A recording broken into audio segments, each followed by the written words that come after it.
இன்றைக்கு என்னுடைய திசையை தமிழக வெற்றிக் கழகத்தின் தலைவர் தம்பி விஜய் தீர்மானித்திருக்கிறார். தாவைக்காவில் என்னை இணைத்துக் கொண்டேன்.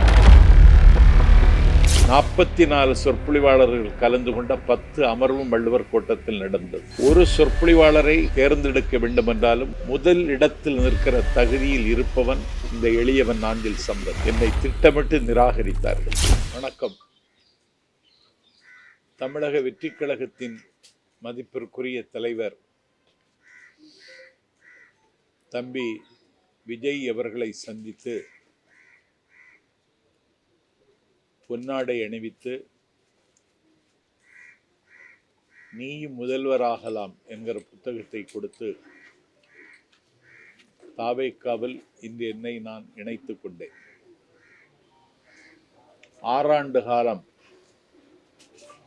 எந்த அரசியல் கட்சியிலும் என்னை இணைத்துக் கொள்ளாமல்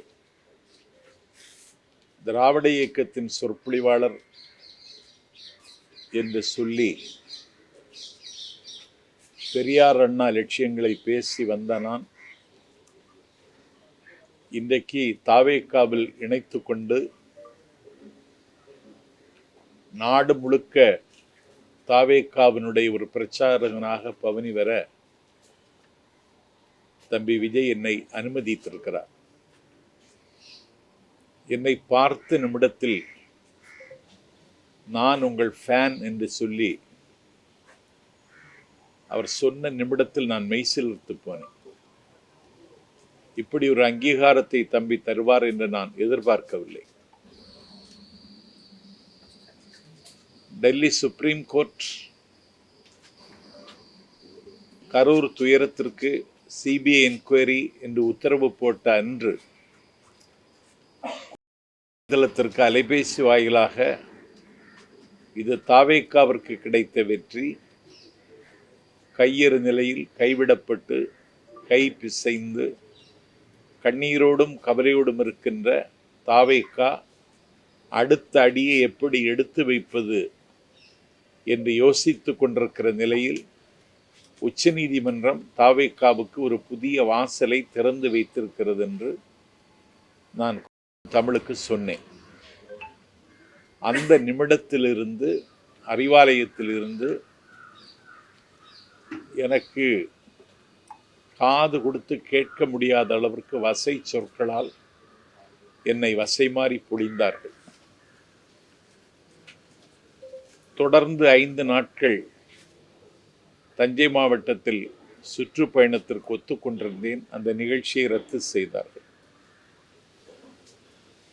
7-8 அறிவுத்திருவிழா என்கிற பெயரில் வள்ளுவர் கோட்டத்தில் காலத்தின் நிறம் கருப்பு சிவப்பு என்ற நூலை வெளியீட்டு விழாவும் 44 சொற்பொழிவாளர்கள் கலந்து கொண்ட 10 அமர்வும் வள்ளுவர் கோட்டத்தில் நடந்தது. ஒரு சொற்பொழிவாளரை தேர்ந்தெடுக்க வேண்டுமென்றாலும் முதல் இடத்தில் நிற்கிற தகுதியில் இருப்பவன் இந்த எளியவன் நாஞ்சில் சம்பத். என்னை திட்டமிட்டு நிராகரித்தார்கள். அதற்கு பிறகு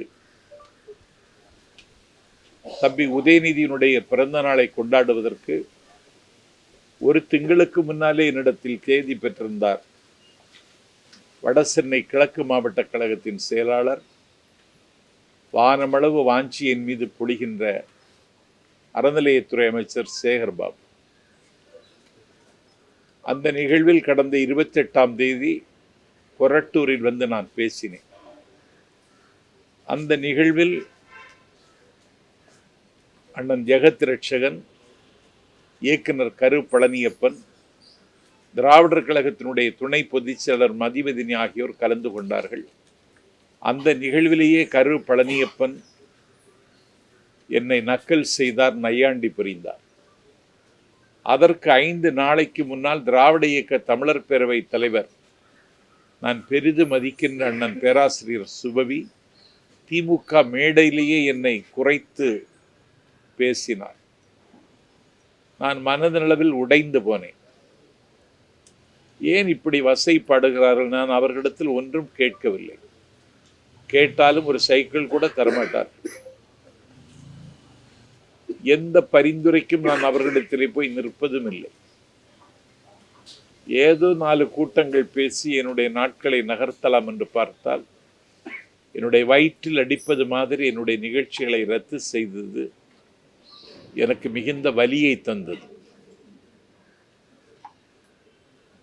டிவி மக்கள் மன்றத்தில் விஜய் சரியான திசையில் பயணிக்கிறாரா என்றொரு தலைப்பில் பேசுவதற்கு என்னை அழைத்த பொழுது விஜய் சரியான திசையில் பயணிக்கிறார் என்று மக்கள் மன்றத்தில் நான் உரையாற்றினேன்.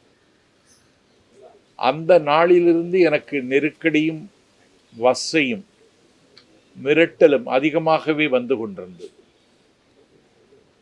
இதை நாடு பார்த்து கொண்டிருக்கிறது.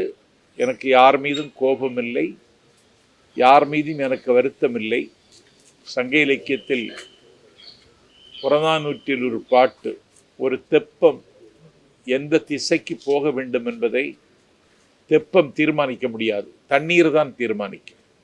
நீர் வழிப்படும் புனை போல் ஆரியூர் முறை வழிப்படும் என்பது சங்க இலக்கிய பாட்டு, கணியன் பூங்குன்றன் எழுதிய பாட்டு. நான் ஒரு தெப்பம்தான். என்னுடைய திசை தீர்மானிப்பது தண்ணீர். இன்றைக்கு என்னுடைய திசையை தமிழக வெற்றி கழகத்தின் தலைவர் தம்பி விஜய் தீர்மானித்திருக்கிறார். நான் தாவைக்காவில் என்னை இணைத்து கொண்டேன்.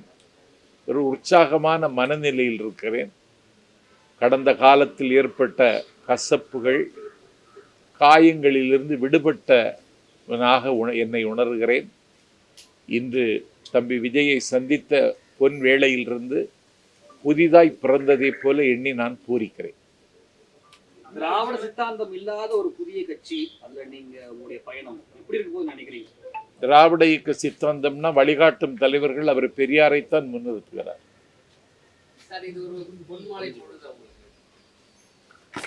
அதை விட அதிகமா ஏதாவது இருக்கா? அப்படி ஒரு பொழுது. ஏன்னா அவர் பெரியாரைத்தான் முன்னிறுத்துகிறார். பெரியாருக்கு காவி உடுத்தி, காவி சாயம் பூசி, பெரியாரை பேசக்கூடாது என்று சங்கிகள் அரசியல் அதிகாரத்தோடு தமிழ்நாட்டில் அழிச்சாட்டியம் செய்கிற காலத்தில் புதிதாக தொடங்கிய ஒரு அமைப்பிற்கு வழிகாட்டும் தலைவர், கொள்கை தலைவர் என்று பெரியாரை தம்பி விஜய் முன்னிறுத்தினார். பாபா சாஹிப் அம்பேத்கர் இந்தியாவினுடைய அரசியல் சட்டத்தை ஆக்கி தந்தவர். அவர் பட்ட பாடுகளும் அவர் சுமந்த சிலுவைகளும் சொல்லி மாள முடியாது. அவரையும் கொள்கை தலைவராக ஏற்றுக்கொண்டார். அதை தாண்டி எனக்கு ரொம்ப மகிழ்ச்சி, பெருந்தலைவர் காமராஜர் அவர்களை குலக்கல்வி திட்டத்தை சக்கரவர்த்தி ராஜகோபாலாச்சாரி கொண்டு வந்த பொழுது 6000 பள்ளிகளை அன்னை தமிழகத்தில் திறந்து 9 ஆண்டு காலம் இந்தியாவின் விடுதலைக்காக சிறையிருந்து 9 ஆண்டு காலம் தமிழ்நாட்டின் முதலமைச்சராக இருந்து த காமராஜ் பிளான், நேரு ஒப்புக்கொண்ட அந்த பிளானை தந்த, இந்தியாவில் 2 பிரதமர்களை தீர்மானித்த கிங் மேக்கர் காமராஜரையும் கொள்கை தலைவராக ஏற்றுக்கொண்டார். கை குழந்தையோடு விடுதலை போராட்டத்தில் கராகரத்துக்கு சென்ற அஞ்சலை அம்மாளையும், இந்தியாவினுடைய விடுதலை போரில் முத்துவிடகநாதர் என்கிற தன்னுடைய மணாளன், சிவகங்கை சீமையின் மன்னன், காளையார் கோவில் என்கிற கானப்பேல் சிவன் கோவிலில் பட்ட பகலில் கொல்லப்பட்ட பொழுது மாலை சூட்டிய மணாளன் இறந்து விட்டான் என்ற ஈர செய்தி கேட்டு கோவிலுக்கு நேராக சென்று கொல்லப்பட்டு கிடக்கிற முத்துவிடகநாதர் என்கிற மணாளனுடைய அந்த இரத்தத்தை நெற்றியில் பூசி விருப்பாச்சி வரைக்கும் நடந்தார் வேலு நாச்சியார். அன்றைக்கு ஹைதர் அலி 4000 போர் வீரர்களை கொடுத்து விருப்பாட்சியிலிருந்து சிவகங்கை வந்து வெள்ளை ஏகாதிபத்தியத்தினுடைய 6 கால்களை வெட்டி சாய்த்து சிவகங்கை மீட்ட வேலு நாச்சியாரையும் அவர் கொள்கை தலைவராக ஏற்றுக்கொண்டிருக்கிறார்.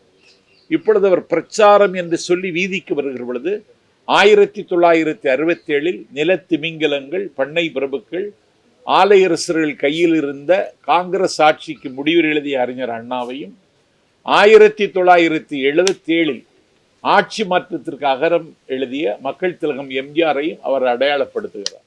ஆகவே தமிழ்நாட்டில் என்னை பொறுத்தவரையில் பேசுவதற்கு நிறைய செய்திகள் இருக்கிறது. இனிமேல் பரபரப்பாக இருக்கு. சார், நீங்க திமுக மீது அதிருப்தியை வந்து சொன்னீங்க. தாவேகா விஜய் என்ன செய்வார்ன்ற நம்பிக்கையில நீங்க தாவேகால இருந்தீங்க.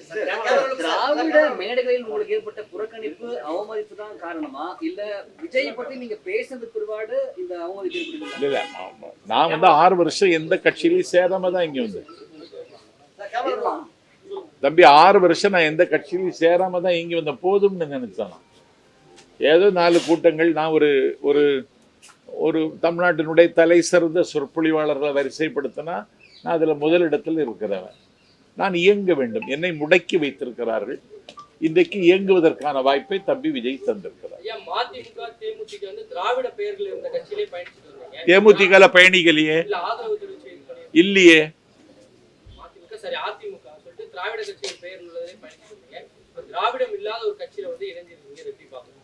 திராவிடம் இல்லைன்னு யாரு சொன்னா உங்கள்ட்ட?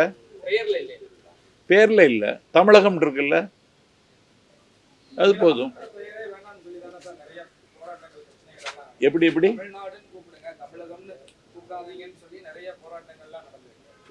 இல்ல, அவர் கட்சிக்கு தமிழக வெற்றி கழகம்னு பேர் வச்சிருக்காரு. தமிழ்நாட்டில் ஒரு குழப்பம் இருக்கு, திராவிட தேசியம் வேறு தமிழ் தேசியம் வேறுன்னு. அதெல்லாம் கிடையாது. தமிழ் தேசியமும் திராவிட தேசியமும் ஒண்ணுதான். திராவிட இயக்கத்தினுடைய நீட்சியாகத்தான் நான் தம்பி விஜயை பார்க்கிறேன். விஜய் என்ன மாற்றத்தை கொண்டு வருவார்?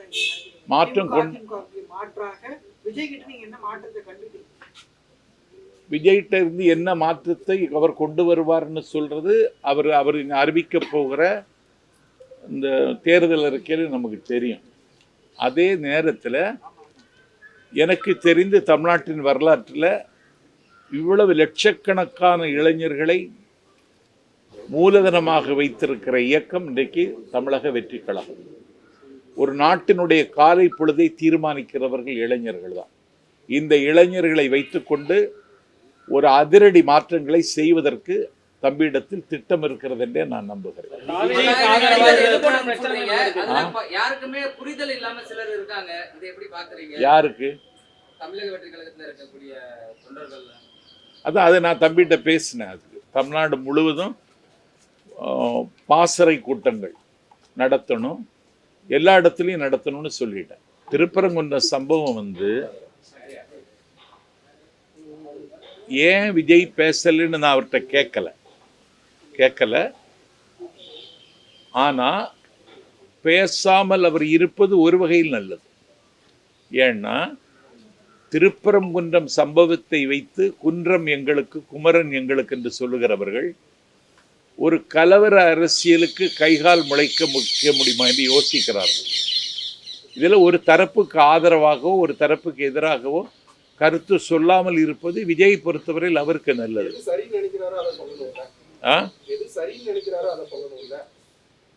எது சரி, அமைதியாக இருப்பது ஒரு வகையில் நல்லதுன்னு நான் நினைக்கிறேன். ஆமா, இல்ல கொள்கை எதிரின்னு அவர் சொல்லிட்டாரு. அதுல அவர் காம்ப்ரமைஸ் ஒன்றும் ஆகுதுன்னு மாதிரி நான் நினைக்கல. நான் அவர்கிட்ட கேட்டேன், நீங்கள் பிஜேபிக்கு கூட ஒரு இணக்கமான போக்கு இருப்பதாக சொல்லுகிறார்கள்னு. அப்படி ஒன்றும் இல்லை. அதிகாரத்தில் இருக்கிற கட்சி தேர்தல் இங்கே நடக்க போகுது, அதனால இதை கூர்மையாக விமர்சிக்கிறேன். அதற்கு நேரம் வரும்பொழுது பார்த்து கொள்ளலாம். சார், கடந்த மாதம் வந்து திராவிட வெற்றி கழகத்தில் வந்து தொடக்க கால கவுண்டர்கிட்ட தொடங்கி வச்சிங்க. இப்போ இங்கே வந்து ஜாயின் பண்ணியிருக்கீங்க. அங்கேயே சேர்ந்துருக்கலாம்ல நீங்கள்? அப்படி திராவிட வெற்றி கழகத்தில் என்னை கூப்பிட்டாங்க, சத்யா வர முடியாதுன்னு சொல்லிட்டு தான் வந்தேன். அதுக்கான காரணம் சார் எது? அங்க சேராததுக்கான காரணம்? அங்க சேராதது என்ன இங்க இருக்கு? அங்க இல்லாதது என்ன இங்க இருக்கு? அங்க சேராததுக்கு காரணம் வேற இருக்கு. அது ஒரு பர்சனல் விஷயம். அது தேவையில்லை. திமுக அதிமுக 2 கட்சியிலுமே நீங்க இருந்திருக்கீங்க. அப்ப அந்த கட்சியிலிருந்து வெளியே வந்ததுக்கு அப்புறம் அந்த கட்சிகளை பத்தி விமர்சனம் பண்ணிருக்கீங்க. இப்ப தாவேக்கால இருந்திருக்கீங்க. ஃபியூச்சர்ல இதை பத்தி விமர்சிக்க மாட்டீங்க? எதை பற்றி விமர்சிக்க மாட்டேன்? தாவேக்கால வருங்காலத்துல வந்து வெளியேறின பிறகு இந்த கட்சியை தாவேக்கால இருந்து வெளியேற சொல்றீங்களா? வெளியேறினதுக்கு ரொம்ப நல்லா இருக்கு. விமர்சனங்கள் வைக்கப்படுது தொடர்ந்து. திமுக மதிமுக அதிமுக அப்படி இருக்கும்போது இந்த விமர்சனங்களை எப்படி பாக்குறீங்க? நான் திமுகவாகவே பிறந்தவன். என்னுடைய பேர் சம்பத், என்னுடைய அண்ணன் பேர் கருணாநிதி, என்னுடைய தம்பியின் பேர் ஸ்டாலின். நான் பயின்ற தென் திருவிதார் இந்து கல்லூரியில் மாணவர் திமுகவை தொடங்கியவன். குமரி மாவட்ட திமுக வரலாறு என்று பப்ளிக் ப்ராசிக்யூட்டர் தோப்பூர் சுப்பிரமணியம் எழுதிய புத்தகத்தில் எனக்கென்று சில பக்கங்கள் இருக்கிறது. மலையாளம் பேசுகிற குமரி மாவட்டத்தினுடைய மேற்கு பகுதியில் நிறைய கூட்டங்கள் நான் பேசியவன். நான் 300 கூட்டங்கள் குமரி மாவட்டத்தில் மட்டும் பேசியிருக்கேன். திமுகவிலேயே தான் ஆயுள் முழுவதும் பணியாற்ற வேண்டும்னு நினைச்சேன். அண்ணன் வைகோவினுடைய இருப்புக்கு ஆபத்து வந்த நேரத்தில் நான் திமுகவிலிருந்து அவங்க என்ன வெளியேற்றலை, நானாகவே வெளியேறினேன். அண்ணன் வைகோவின் தலைமையேற்று 19 ஆண்டு காலம் பணியாற்றினேன். என்னுடைய இருப்பை அவர் செறித்துக் கொள்ளவில்லை. அப்போது நான் வெளியேறினேன். அண்ணா திராவிட முன்னேற்றக் கழகம் எனக்கு ஒரு அடைக்கலம் தந்தது. ஏன்னா எனக்கு கொலை செய்கிற அளவுக்கு சில திட்டம் போட்டார்கள். அந்த அம்மாவிடத்தில் நான் போய் சேர்ந்தேன். அதற்கு பிறகு அவருடைய மறைவிற்கு பிறகு எடப்பாடி தலைமை நான் ஏற்றுக்கொள்ள விரும்பலை. சசிகலா அம்மா கூட பயணிக்கலான்னு நினச்சேன். அதுக்கு முன்னே அவங்க செயலுக்கு போனாங்க. டிடிவி தினகரனுக்கு கூட கொஞ்ச நாள் பயணித்தேன். அவர் திடீர்னு அம்மா மக்கள் முன்னேற்ற கழகம்னு என்னமோ சொன்னார். அண்ணாவும் இல்லை திராவிடமும் இல்லைன்னு வெளியார், வேற ஒன்றும் இல்லை.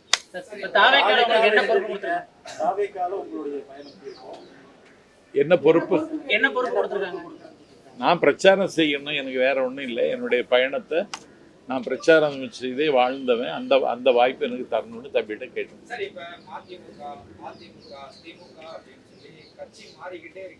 நான் மாறலையே, அதுதானே இப்ப சொல்லிட்டு இருந்தேன் மாறலைன்னு. நான் கட்சி மாறல தம்பி.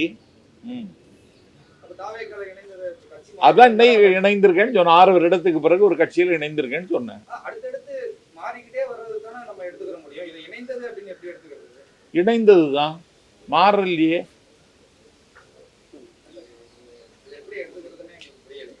நான் இன்னைக்கு தாவேக்காவில் இணைந்திருக்கிறேன். மாறலையே. 6 வருட காலமாக எந்த கட்சியிலும் இல்லாதனா இன்னைக்கு சேர்ந்திருக்கேன். ஆரிய எதிர்ப்பு, சனாதன எதிர்ப்பு பண்ற அளவுக்கு தாவேக்காவுக்கும் விஜய்கிட்டையும் வல்லமை இருக்குன்னு நினைக்கிறீங்களா? ஏன்னா 70 ஆண்டு கால வரலாறு, திராவிட வரலாறு தெரிஞ்சவர் நீங்க.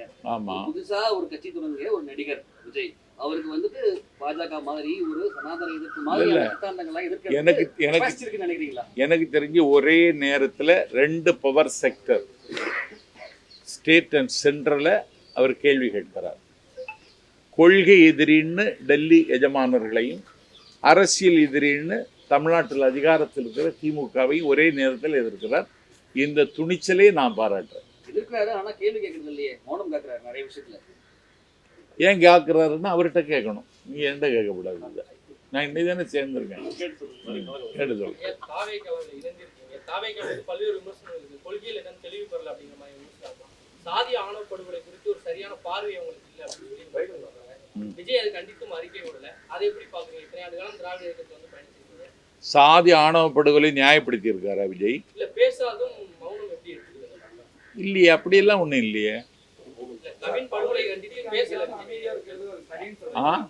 அவரை சுட்டி காமிக்காம அமைதியா இருக்கிறத சரின்னு எப்படி எடுத்துக்கலாம்? தவறு அவரு சுட்டி காட்டணும்னு தான் சொல்றேன். சுட்டி காமிக்கல கடந்த காலங்கள்ல, அதை எப்படி பாக்குறீங்க? Okay, thank you.